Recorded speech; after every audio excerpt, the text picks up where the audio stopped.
Thanks, Karen. I just want to explain a little bit about our survey. It was a self-reporting survey. We, an FSI, sent it out to our networks across the province. And as I said to the Current this morning, parents are reliable. They do provide reliable reports on what's happening to their sons and daughters. And I have learned that many times and value the reports of parents. We heard 200 cases of significant issue around how children were being supported in our schools. So I think that while we never claimed to do a scientific process, what we wanted to do was dip our toe in the water and figure out what else we needed to do. What we got back was exceedingly disturbing. So, to get myself back on track, and I also want to thank Karen for her amazing work in the survey, and to Charlotte and all of our staff, and to Angela and her staff for the hard work that we did, not just getting the survey out, but looking at this information. So I'd like now, and it's my pleasure to introduce to you Dr. Vianne Timmons, who is President and Vice Chancellor at the University of Regina since 2008. During the course of her career, Dr. Timmons has authored and edited books, peer-reviewed articles, and in leading academic journals. She's been a principal investigator or co-investigator on more than 30 funded research projects, and also has presented close to 200 invited lectures about her work. Dr. Timmons grew up in Newfoundland and Labrador and spent her early teaching years in Alberta and British Columbia. She moved to Atlantic Canada in 1992 and joined St. Francis Xavier University, where she was chair of the education department. Dr. Vianne Timmons was named one of Canada's top most powerful women, 2008, 2009, 2010, and 2011. She's an internationally respected academic and speaker on the area of inclusive education, and I want you to all join me in welcoming Dr. Vianne Timmons.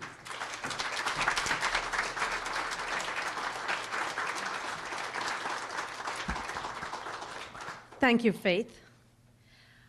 Well, you know, this is interesting to be invited here and to be part of this panel, because working in the field of disability since the 1970s, a lot of what you see today I lived. So I want to talk a little bit to you about what it was like in the 1970s, 80s, 90s, 2000, what it's like here in Canada, what it's like internationally, but most of all what it should be like. So hopefully you don't mind coming on this journey with me. So in the 1970s, I got hired at the Pictou Training Center in Pictou, Nova Scotia. I was young and got an opportunity to work in an institution for children with special needs. In that institution, I watched, saw, and at times participated in restraint and inclusion of the most horrific things you can imagine. Institutions they breed some very interesting behaviors. What happens in institutions is that you end up, your primary purpose in working there is just to make sure basic care is given and people are safe, and you lose the sense that at times you're working even with people. And institutions should and need to be closed down. So what I saw was children, some as young as 5, at night would tie them in bed and restrain them in bed. Children who did things that the staff did not want them to do, who were put in seclusion for hours and hours. And this I saw every year that I worked in this institution as a young woman. And I think it set me on a path of advocacy that I could never imagine, because I saw what institutions do to people, not just the people that they're built to care for, but the people that go with great intentions to work there and forget and lose that humanity that is so special and important to us.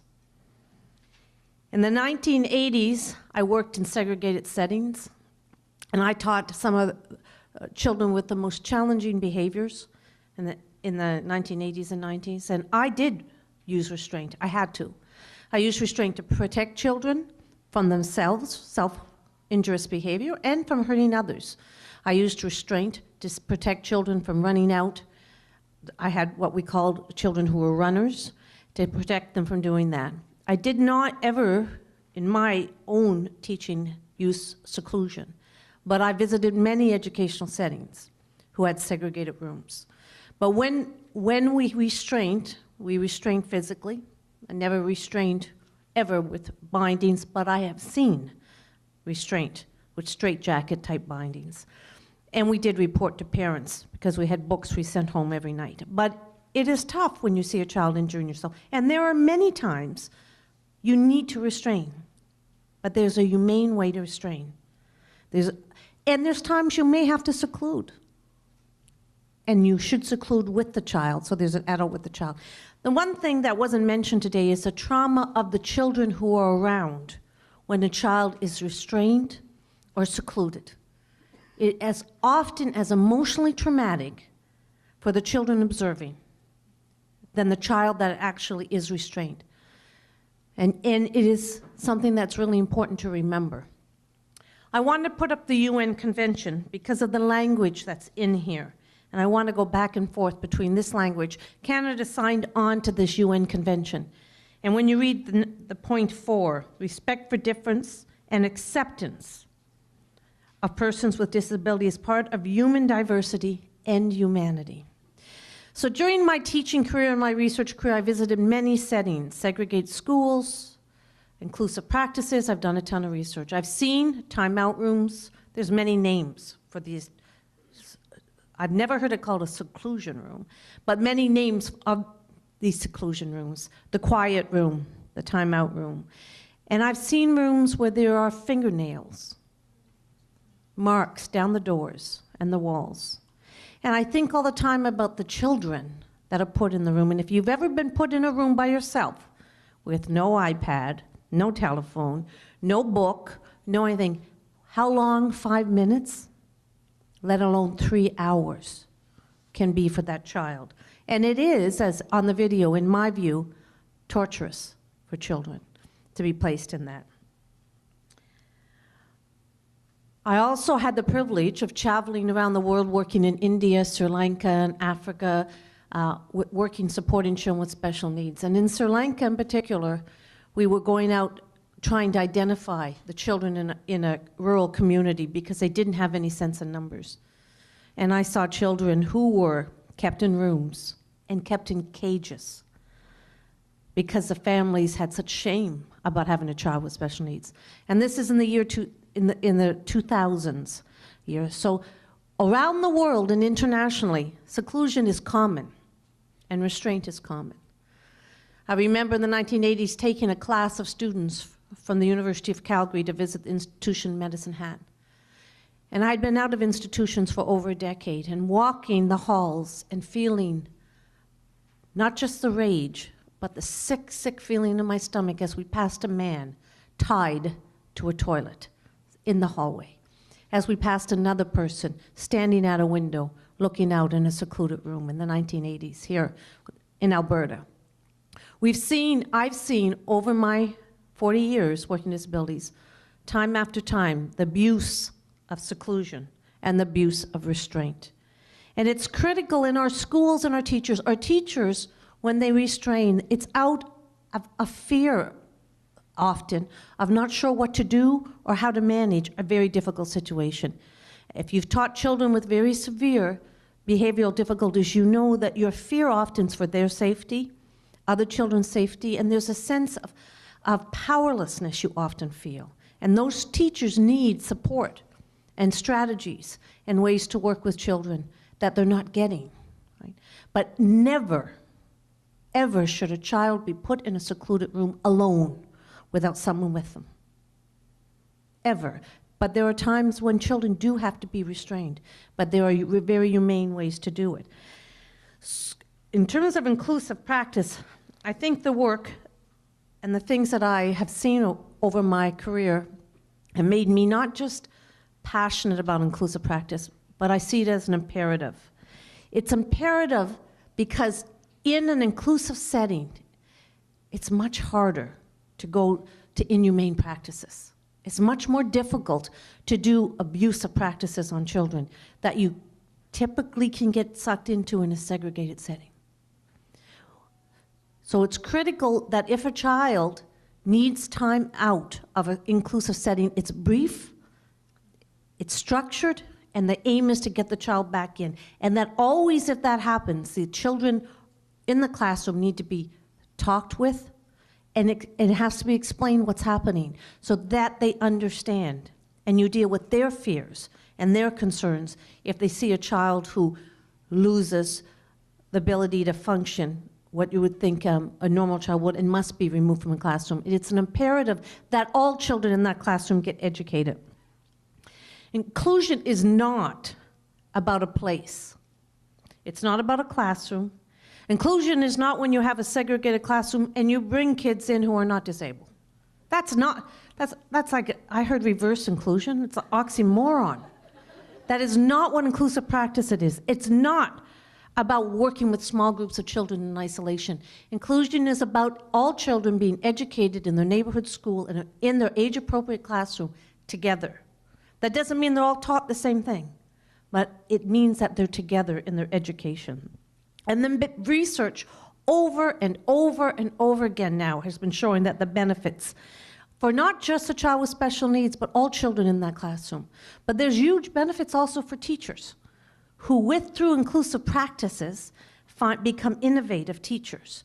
And all children benefit from that. Academic expectations are higher of children. And children around diversity develop more empathy, as long as it's explicitly taught. So if you put a child with a special need in the classroom and you don't take that opportunity to teach about what autism is, and to teach what it means to work and live and be with someone with diverse needs, that's when the power of inclusion comes to light. So seeing what's gone on around the world has sparked in me something very painful. And if any of you today don't feel outrage, I tell you, you need to.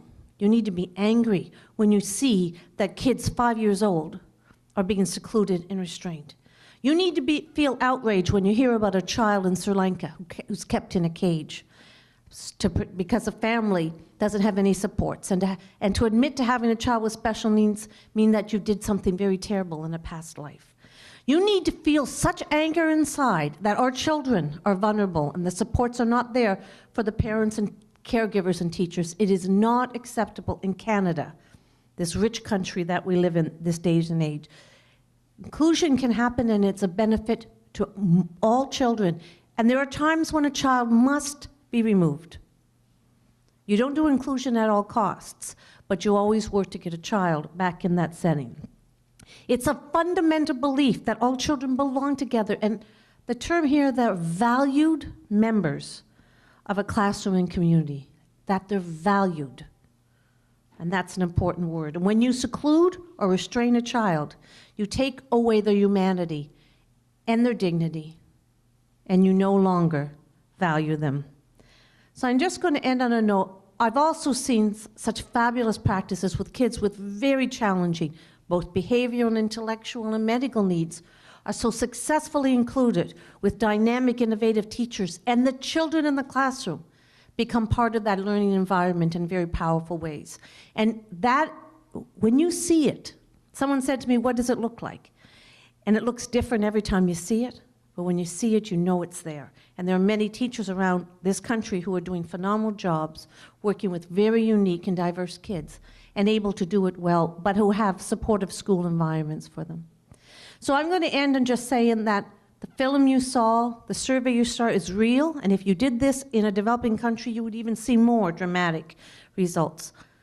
But that every one of those parents and those teachers need support. But most of all, each one of you need to be an advocate so that no child in the future in our country is traumatized through seclusion or restraint. And what I observed when I was along my career, and even recently, timeout rooms, I've observed them, that they should be closed, banned, and shut down in every school in this country. And there are still many of them that are out there. Thank you.